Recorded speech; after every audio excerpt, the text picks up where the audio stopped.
John Matthews, the CEO of Matthews Auto Repairs, had always prided himself on running an honest and customer-friendly mechanic workshop. With multiple locations across the city, he trusted his employees to uphold the values that had helped his business grow.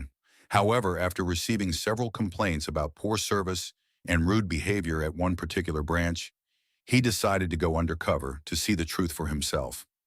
John disguised himself as a regular customer, wearing old clothes, a cap, and fake glasses to avoid being recognized.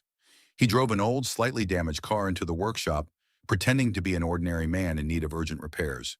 He wanted to observe firsthand how his staff treated customers, especially those who might not look wealthy or important. As he stepped inside, he noticed a few mechanics working in the garage, but no one greeted him.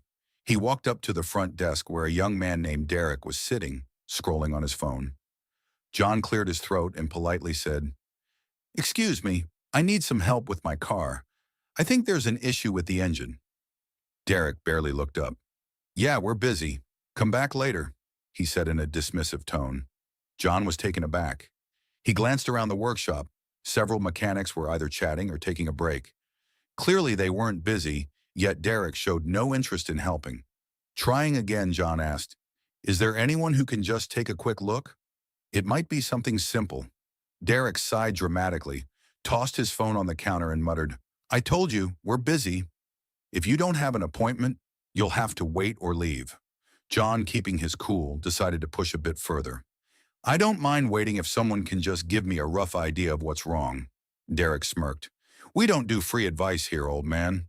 Either pay for a checkup or go find another garage." At this point, John's heart sank.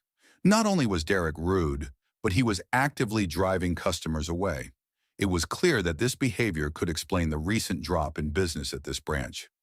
Just then, another employee, an older mechanic named Carl, walked by and noticed the exchange. Without recognizing John, Carl quietly asked, "Sir, what's the issue with your car?" John described the strange noise coming from the engine, and Carl offered to quickly check under the hood.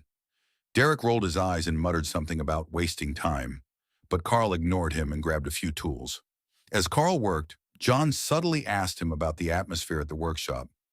Carl hesitated but eventually admitted, "It's been rough lately. Some of the guys don't care much about the customers. The boss isn't around often, so certain people think they can do whatever they want." John realized that Carl was one of the few who still cared about the workshop's reputation. After Carl finished his inspection and confirmed it was a minor issue, John thanked him and left the workshop, still undercover. The next day, John returned as himself, dressed in a suit, and gathered the entire team for a meeting. When Derek saw who John really was, his face went pale. John didn't raise his voice or lose his temper, but calmly explained what he had witnessed. He praised Carl for his professionalism, but firmly addressed Derek's behavior. John reminded everyone why Matthews Auto Repairs had grown so successful, because of their commitment to treating every customer with respect, no matter who they were. He announced stricter oversight at the branch and new customer service training for all employees. As for Derek, he was given a final warning and placed under Carl's supervision. John made it clear that anyone caught mistreating customers would face immediate consequences. The undercover visit was a wake-up call, not just for the staff, but for John himself. It reminded him that success doesn't come from opening new branches or earning profits alone.